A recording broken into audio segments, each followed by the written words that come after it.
"Chris, why are you home?" inquired Angela, my spouse for 28 years, as she entered through the garage and saw me at our kitchen table less than 10 feet away. Her body partially blocked a tall, younger man following her into our home. Angela, consistently beautiful, stands at a striking 5 feet 9 inches, weighing a healthy 145 pounds, with auburn hair falling over her shoulders. She always dresses professionally for work, and today, in a white blouse, an extra button undone, revealed enticing cleavage between her spectacular 38D cup chest. A black linen skirt highlighted her world-class legs, and 3-inch heels perfectly shaped the cheeks of her backside. Briefly contemplating Angela's seemingly foolish question, I responded by stating that I lived there. A quick flash of irritation, which had been increasingly prevalent over the past weeks, surfaced as she inquired about the reason for my presence at home at 3:30 in the afternoon. I often jest with anyone who will listen that I loved Angela since we first met. Meeting her as the administrative assistant for 4 top executives in her company, she escorted me to the senior suite for hours of meetings. Taking a chance, I asked her to dinner as she walked me back to the lobby, and the rest is history. By now, Angie's companion had maneuvered around her and stood at her side. Anticipating a smirk, I was surprised to see concern in his intelligent eyes. Clearly, things weren't going as planned. I couldn't help but question Angie about the reason for her early arrival home, an hour and a half earlier than expected.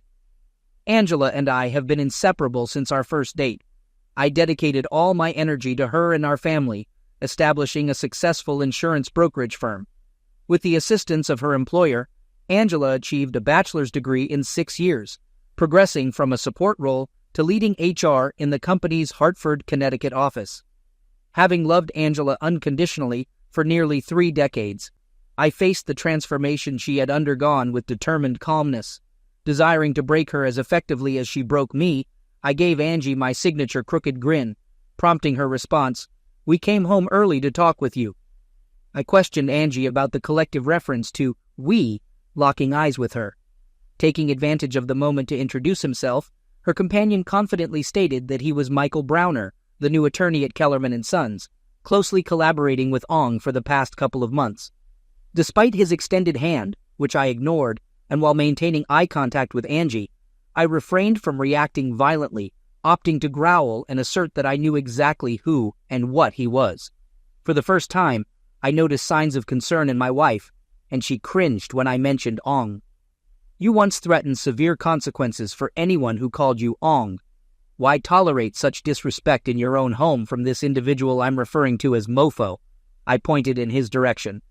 Angie, habitually worried and confused, is a meticulous planner. I was certain she and Mofo had meticulously planned for every possible scenario for this conversation, with every I dotted and every T crossed. In her perception, I was already a compliant, betrayed man.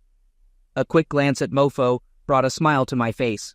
I was fairly certain his sphincter muscle was tightening, soon to be clenched as tightly as mine. A tumultuous situation was brewing, unlike anything Angie and her companion could envision.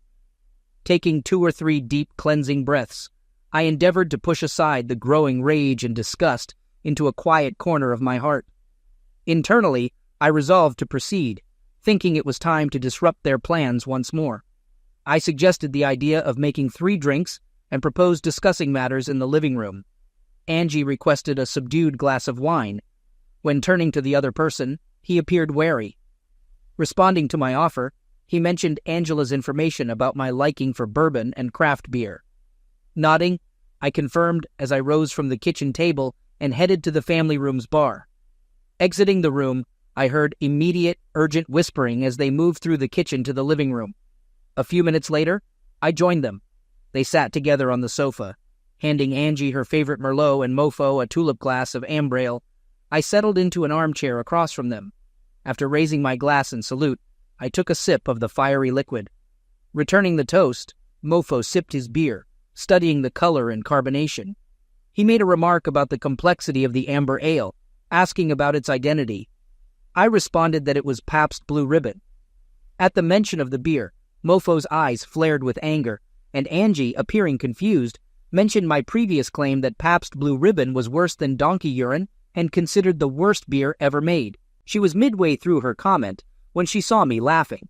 She expressed her frustration, stating that I was being rude and condescending during what was supposed to be a calm conversation. I responded with a smile, questioning her accusation and suggesting that we needed to kickstart our conversation properly. I anticipated learning about having a polite, uplifting, and loving discussion from my wife.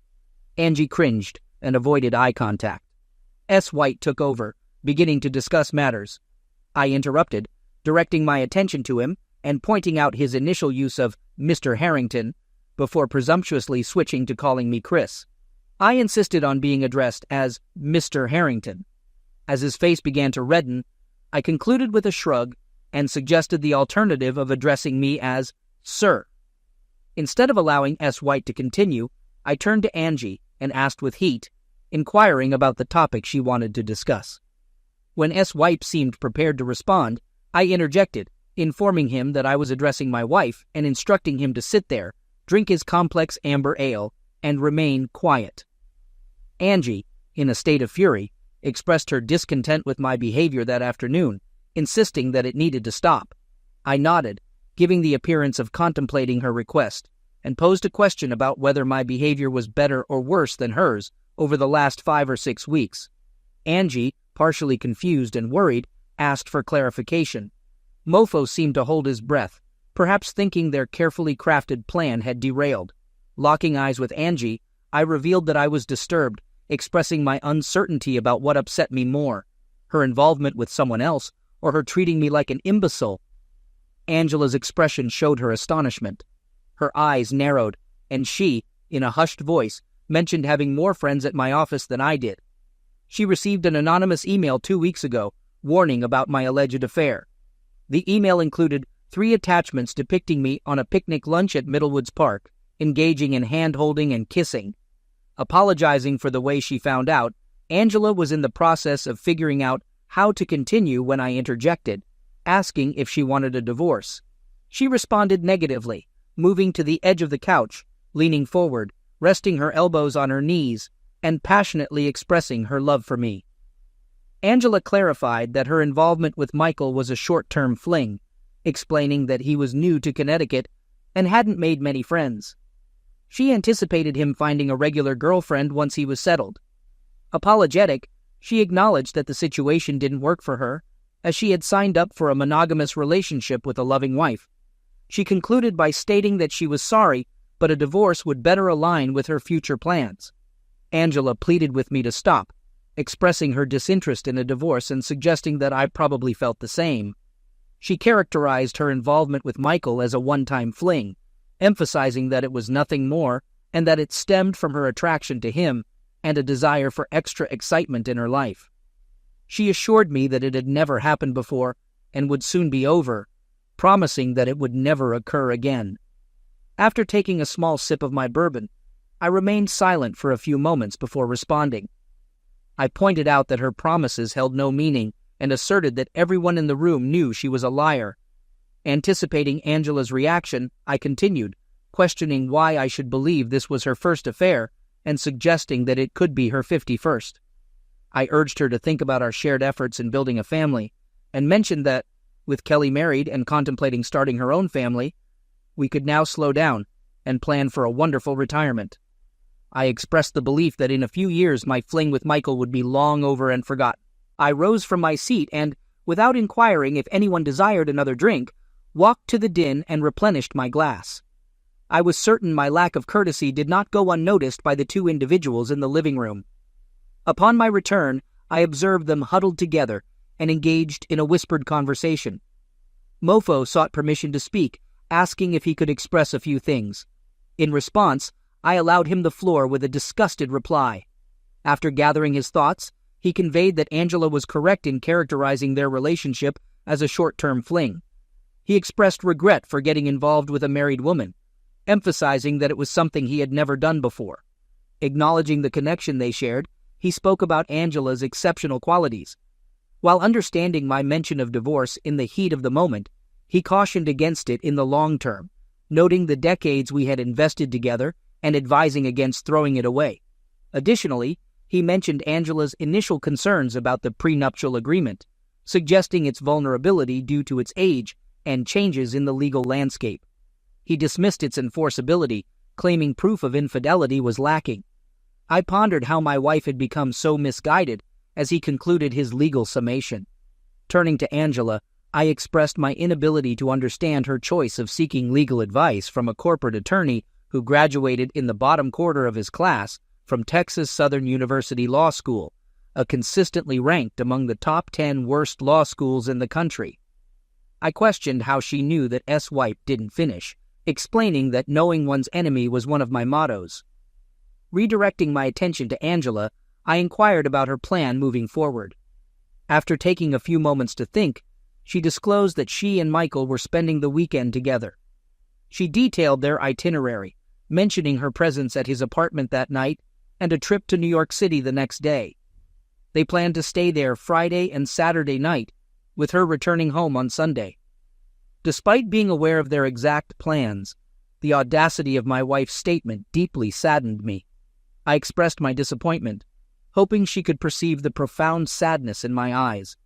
I pointed out the impact on our quarterly getaway weekend tradition to New York City, filled with memories of spectacular sights and heartwarming experiences such as award-winning Broadway plays, concerts, and sporting events. I conveyed my feelings about the tarnishing of those memories and expressed concern about the change in Angela, comparing her to the person she was involved with. Angela sensed my devastation and responded accordingly, but I was too consumed by the voices in my head urging me to end it. Turning to a very concerned mofo, I questioned him about his wife's reaction to his involvement with mine. Angela urged me to stop, explaining that Michael was a widower and his wife had passed away several years ago. Even mofo displayed some decency, cringing at my wife's last statement.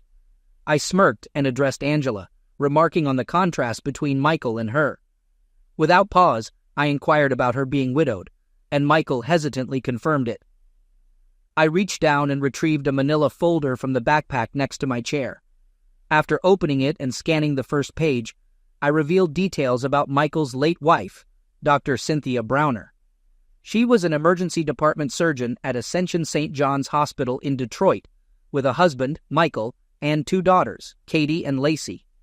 The document mentioned her resignation and relocation to the Hartford, Connecticut area to join her husband immediately after her children finished school. Despite my dissatisfaction with my marriage, I couldn't help but find the look on Angela's face amusing. Angela confronted me about the revelation, asking if I had lied to her. In response, I couldn't contain my laughter, expressing amusement at the situation of a cheat and a liar accusing each other of dishonesty. Michael intervened by reaching out and cupping Angela's hand. Just before I could protest, anger boiling inside me, I realized something unsettling. I just didn't have the energy to care anymore. Angela's companion, Ong, began apologizing, confessing to his deceit and professing his desire for her. It was sickening to hear. He stood there, holding her hand, making plans for their future together as if I didn't even exist. Angela, after a brief moment of contemplation, took his hand and turned to face me, promising to cut ties with Michael and return to being the loving wife she claimed to be. As they exchanged words, my heart sank further. It was like watching my world crumble before my eyes. Finally, I gathered the strength to speak up. I requested their attention, asking for the chance to lay out my thoughts and feelings, to be heard amidst their betrayal. They exchanged uncertain glances, unsure of how to respond to my request for fairness. I pushed the issue, emphasizing the importance of giving me just 30 minutes of their time. After some reluctance, they finally acquiesced and took their seats. With practiced ease, I set up several Zoom meetings, a skill I had honed during the COVID-19 pandemic. As the TV screen flickered to life, I addressed Peter and Lou, asking if they could hear me. Once the introductions were made, I stunned Angela and her companion by revealing the presence of Lou Baird, my new divorce attorney, and Michael Browner, a corporate attorney. Handing the floor over to the attorneys, Lou wasted no time in laying out the situation. He informed Angela, now addressed as Mrs. Harrington, that he was representing me in our impending divorce, and that papers had already been filed. He gave her a deadline to secure her own legal representation and arranged to be served, warning of the consequences of non-compliance. Lou disclosed that infidelity was cited as the cause for divorce, supported by detailed evidence collected by a private investigator documenting her affair with Mr. Browner. Their shock was palpable as the reality of the situation sank in. As Lou concluded his remarks, I placed a second manila folder onto the coffee table in front of Angie, causing both of them to react with surprise at the loud sound. I informed them that it contained a copy of our divorce petition, along with the private investigator's report. As Asweep reached for the folder, Angie briefly glanced back at the screen. I then stated our intention to insist on the full enforcement of the prenuptial agreement, emphasizing its regular review every 2 years to align with state legal guidelines. With Angie's signed and notarized signature on every update for the past 28 years, I expressed confidence in its enforceability. Next, I conveyed the decision made by the board of directors of Harrington Brokerage the previous night, which relieved Angie of all corporate responsibilities and severed her association with my firm entirely. I outlined the timeline for returning her company car, canceling company credit cards and cell phone, and terminating memberships to various clubs. Additionally, I mentioned the cancellation of joint credit cards and the freezing of joint financial accounts, all in accordance with the prenuptial agreement. We then detailed our request for an 80-20 split of assets in my favor, including the retention of the house free and clear by myself, along with the request for expedited eviction and a 30-day period for Angie to remove her personal belongings from the property. I mentioned the absence of alimony and child support and noted that there were additional claims which Angie's attorney could explain. Lou concluded by asking if there was anything he had missed, to which I responded that he had covered all the essential points, expressing appreciation for his thoroughness. As the TV screen went black, Angie immediately stood up and exclaimed that they should wait. She turned to me and requested to bring them back as she had questions. I responded by informing her that it doesn't work that way, and she would need to hire her own lawyer to get answers. Angie then expressed her frustration, threatening to destroy me. With a smirk, I turned to her companion and inquired about his legal opinion on the potential impact of this development in the divorce. His lack of response caused Angie to sink back into the couch, visibly distressed. I couldn't help but smile widely as I waved the TV remote at her before pointing it at the TV again. As the second Zoom meeting commenced, I addressed Jake and confirmed if he could hear me. He responded, stating that he had a conference call to attend and needed to keep it brief. He proceeded to inform Browner of his termination, stating that his personal items were being removed from his office and would be left in the lobby, with a 24-hour window for retrieval before disposal. Jake mentioned that there would be no recommendation provided to Angela. I could sense Angela's fear as her boss's voice slowed down and sighed. Observing her shaking, I realized she was terrified. Despite expressing disappointment in Angela's behavior as a senior member of his staff, Jake acknowledged her 29 years of exemplary service. However, he announced that her position in Hartford had been eliminated and offered her a similar role at their facility in Albany, New York.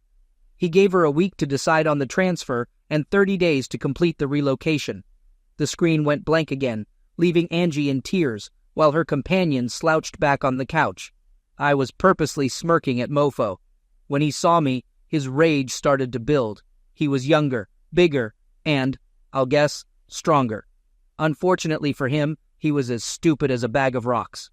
As Mofo was ready to explode, I once again waved the remote, pointed it toward the TV, and pressed a button. The screen lit up, and I asked, "Dr. Browner, can you hear me?" Mofo and Angie sat in stunned silence. They were white as ghosts, and their mouths were hanging open. The face of a beautiful blonde filled the screen. Cynthia addressed Michael, informing him that she had filed for divorce and that he should expect to be served in the coming days. She stated her intention to remain in Michigan with their children and mentioned that she had managed to retain her position at the hospital. Michael pleaded with Cynthia, asking her to reconsider and suggesting that they could work things out, insisting that his affair was just a fling. The expression on Cynthia's face, as seen on the screen, indicated her disgust. Cynthia dropped a bombshell, revealing Michael's repeated job losses due to his infidelity. Her additional investigation, following Chris's prompt, painted a damning picture. She listed off the names of Angie's associates, detailing Michael's affairs with each of them. Angie remained silent as Cynthia laughed off any expectation of an answer. declaring Michael unwelcome in her home and requesting his address for his belongings. As the screen faded to black, Michael's threat sent a surge of adrenaline through me. Without hesitation, I retrieved my Colt 45, aiming it squarely at him. The sight of the weapon seemed to physically stagger Michael, but I didn't flinch. I laid down the law, giving him a choice: leave or stay quiet. His silence was the only acceptable response, and thankfully, he chose to comply. Turning back to the screen, I caught sight of Angie's tear-streaked face, her anguish evident. It was a gut-wrenching sight that stirred a mix of empathy and resolve within me. Angie disclosed that she had been seeing a counselor for the past 2 weeks, which prompted her to groan and cry. She expressed frustration, remarking on the irony that despite her actions, she was the one seeking mental health support. I responded with a laugh, acknowledging the absurdity of the situation. Later, I recounted to Angela an insightful question posed by Dr. Waters during our counseling session. She asked whether I understood the saying, "Love is blind," which struck a chord with me. I reflected on how my love for Angie had blinded me to her flaws, even to the point of ignoring her infidelity. Despite everything, I conveyed the depth of my love for her, expressing doubt that she would find anyone else who loved her as intensely as I did. Angie, still visibly upset, explained that she intended to continue seeing Dr. Waters, emphasizing the importance of having someone trustworthy to confide in, especially after such a traumatic experience. She expressed disbelief at the extent of the humiliation and disrespect she endured from someone she loved deeply. However, she remained optimistic, stating her determination to overcome the hurt and move on from the relationship. Angie mentioned discussing her plans for the day with Dr. Waters, who had reservations about seeking revenge, but approved of the first 3 Zoom meetings as a form of payback. However, Dr. Waters advised against the next Zoom meeting, fearing it might set back Angie's personal recovery due to the emotional pain it could cause. I've considered it and will acknowledge that Dr. Wilson is probably correct. The upcoming Zoom meeting is likely to do more damage than good, but I don't care. This meeting will hurt me, but it will cripple you. As I held up the remote for the 4th time and waved it at Angie, she shrunk back into the couch. In a panic, I pointed it at the TV and pushed the button. All eyes were riveted to the screen, and when the face appeared, Angie expressed distress, murmuring in anguish. Chris's daughter, Kelly, then expressed her love for her father, prompting him to reciprocate. Angie cried out, questioning how Chris could treat her so poorly. Kelly interjected, revealing that she had overheard Angie's conversation with her boyfriend and was aware of their actions and plans. She expressed her disappointment and disgust towards her mother, calling her actions grotesque and pitiful. Angie attempted to justify herself, but Kelly remained firm, asserting that Angie's behavior was selfish and self-absorbed. Angela expressed her deep loneliness to Kelly, explaining how much she missed her since she moved away. Kelly, appearing perplexed on the screen, questioned if Angela was blaming her for her own troubles. Angela denied this accusation, insisting it wasn't what she meant. Despite Angela's plea to come to Boston to talk, Kelly rejected the idea, citing Angela's plans to be with her new boyfriend and their private celebration nearer to Cape Cod. Kelly revealed her pregnancy and her intention to celebrate with those who bring love and happiness, not the negativity that has consumed Angela's life. Angela, asserting her maternal authority, demanded an invitation, but Kelly firmly refused, seeking a celebration devoid of the turmoil Angela represents. For the 4th time, the screen went blank while Angela sat, visibly upset. I stood up and discreetly placed my pistol at the back of my pants.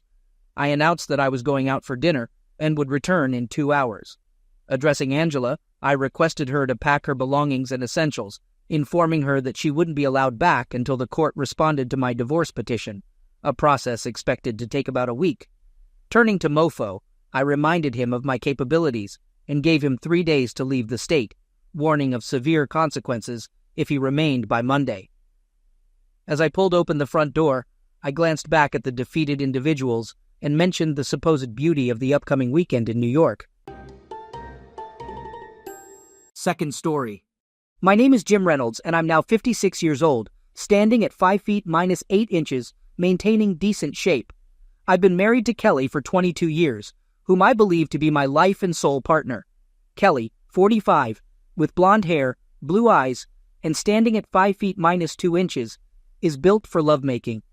I cherished lovemaking moments with her whenever we were alone, although there were times she didn't reciprocate the favor.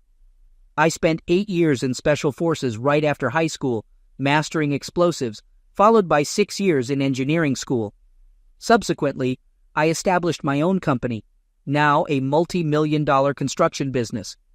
Not many know about my military service due to the demons I battled, leading to 4 years of counseling. My pilot's license predates my military service, but Kelly never trusted me enough to join me for rides. I fell in love with Kelly from the first moment, and we married 2 years later. Coming from old money, with her maiden name as Moore, she descended from Richard Moore of the Mayflower. Kelly's family, however, viewed me as a mere servant. Despite this, I spared no expense on her, buying a large house in Cambridge, Massachusetts, complete with a 4-car garage and a BMW. We have 2 kids, or more accurately, she has 2 kids, John, 21, and the 19-year-old, both in college. I bought them each brand new BMWs, and I own a 10-year-old GMC 4-wheel drive pickup. About 6 years ago, they began mistreating me, later revealing they don't consider me family. They don't heed my words and do as they please, only listening to Kelly, their mother. I hired John 8 years ago, thinking he was my best friend, but the kids seemed to adore him. Approximately a year ago, Kelly inadvertently left her email open, and my curiosity led me to read through them all. To my disbelief, she professed to have despised me since we met, a sentiment echoed by her entire family. Shockingly, I discovered the kids aren't mine. They belong to my ex-best friend, John, a truth they've known for about 6 years. Unbeknownst to me, John knew Kelly before I hired him, and the situation amuses them. My son Rick and John, my ex-best friend, find humor in my obliviousness. Upon marrying Kelly, my father-in-law insisted on a prenup, which I signed. It expires in 2.5 years after 25 years of marriage, and includes an infidelity clause stipulating that cheaters leave with nothing. A friend from my military days, Kevin, connected me with Paul, an expert in surveillance.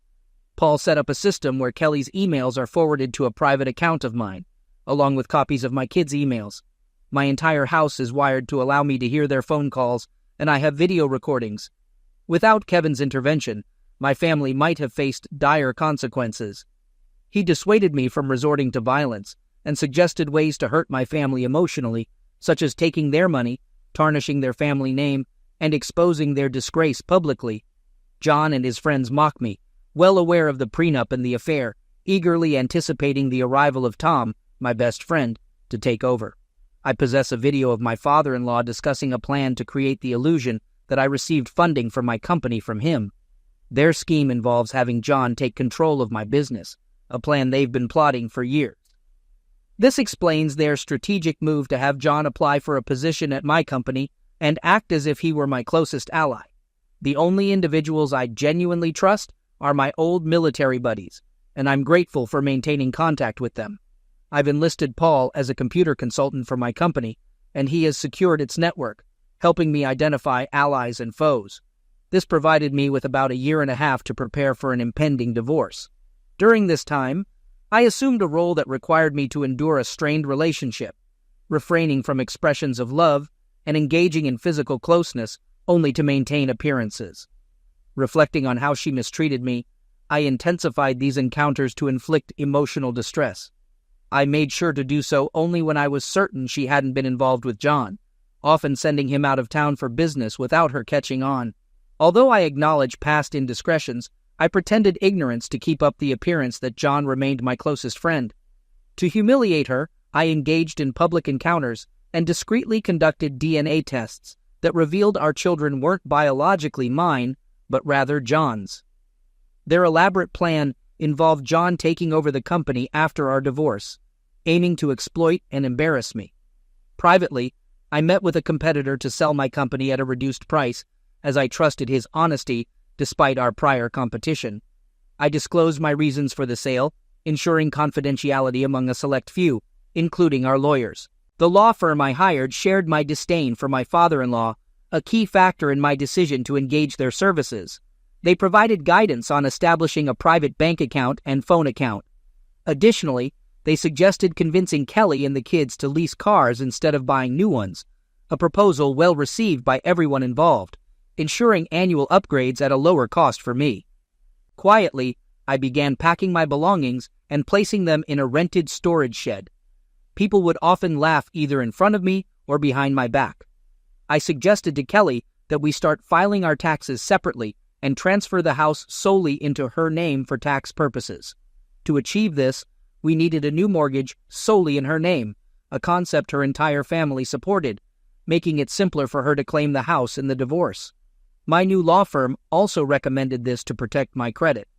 Despite her desire for home improvements, including an in-ground pool, I allowed her to have what she wanted, funded by a second mortgage in her name. Since the house was now solely in her name, the loans also had to be in her name. Half of the funds went towards the changes she wanted, while the other half discreetly found its way into my private account unnoticed. I continued handling all the bills, altering my insurance beneficiaries to direct funds to charities in the event of my demise. I sold my company without attracting attention, ensuring the new owners retained all employees except for John and his associates. Within a year, everything was prepared for my departure. I proposed treating the entire family, including in-laws and my now ex-best friend John, to a 2-week trip to Europe, a move they likely mocked behind my back, yet it served my purpose, especially since Kelly footed the bill. I purchased 150 acres of land in Alaska discreetly, accessible only by plane, utilizing my concealed pilot's license. Plans were made for an off-grid cabin on stilts and a plane shelter, with a hired company to build it, aiming for a move-in ready status. Recognizing the longer timeline for completion, I also bought a house with a large barn-like garage. My residence would be in Fairbanks, a simple house where I could keep a motorhome and have a place to stay when I wanted to travel. A military friend, who shared my dislike for my in-laws, registered a new motorhome in his name. Despite his reluctance, I insisted on compensating him and my other friends for their assistance. From Kelly's emails, they believed I was naive. I ceased payments on the house, their cars, insurances, and utilities, all in Kelly's name. Thus, her credit would suffer, not mine. Establishing a P.O. box in Kelly's name, I had all bills sent there, creating an illusion that I was managing their finances. When the divorce is finalized, her credit will be impacted, and with no alimony payments due to unemployment, they won't uncover the details of my company's sale. All the funds went to an offshore account, creating the appearance that I lost the company to the new owners. Moreover, my plan involves disappearing. Just before the trip, I informed them of a company emergency, stating that I would join them later. Their lack of concern and happiness about my absence didn't go unnoticed. On the night prior to their departure, I made sure Kelly would remember me vividly. Engaging Insinuate, I pushed boundaries for the first and final time, leaving her initially pleased, but ultimately sore and angry. Too bad for John, who had been Insinuate involved with her for years, but had denied me the same experiences. Once they departed for Europe, I returned to the house, leaving it wide open. My friend Paul retrieved surveillance equipment, and I paid a moving van company in cash to transport my belongings to Alaska. I took essentials such as clothes, tools, and fishing gear, along with weapons from my military days, securely stored until my arrival.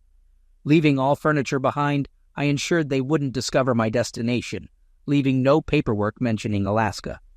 My son Mike, uninterested in hunting or fishing with me, remained unaware of my usual trip destinations. I retained my old phone account to keep Kelly oblivious to my plan, intending to close it out in about a month. Upon departure, I left my old phone with a colleague, instructing him not to answer calls from my wife, but allowing him to make calls for a month. Subsequently, I visited my in-laws' house with my keys, turning on all lights. Utilizing Mike's laptop, I posted on a college website about a week-long college kegger party at their house, anticipating potential chaos. Recognizing their frugality and preference for John, I closed all bank accounts and canceled credit cards from both my wife's and my accounts, totaling $50,000. I sold my truck to a car dealer, and after 3 days, departed for Alaska without disclosing my destination. Monitoring events through my wife's emails No one, including my wife, kids, in-laws, or ex-best friend, made any effort to inquire about my whereabouts. They enjoyed thinking everything was my responsibility, unaware that my wife Kelly was the one funding it all. I took my time enjoying the sights while crossing the country, relying solely on cash for expenses. I drove to Bellingham, Washington, hopped on a ferry to Valdez, Alaska, and then continued to Fairbanks, all without needing a passport.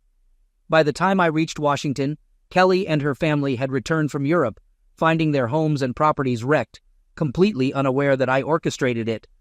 Surprisingly, they hadn't noticed my absence, being more concerned about their houses than my departure. It was the police, not my so-called family, who started inquiring about me on that Sunday, a day after their return to the United States. Granting my attorney written power of attorney for my divorce, I informed them that I would check in 2 weeks later without revealing my whereabouts. On Monday morning, Kelly received her infidelity divorce papers. Although I wanted to sue John for alienation of affection, Massachusetts law prohibited it due to numerous lawsuits against state politicians. Nevertheless, John and his associates lost their jobs as per my agreement with the new company owners. With all his belongings gone, it was a shame. Kelly found herself owing more than she had in the bank, pursued by creditors, and her cars repossessed. Power and water were cut off. Property taxes and both mortgages were overdue, forcing her and her spoiled kids to move into her parents' hotel since their home was completely trashed. Her parents had to rent cars for the entire family. Feeling empathy for their difficulties, John also had to move in with them, pleading with Kelly's parents for a rental car. They transitioned from BMWs to less impressive vehicles.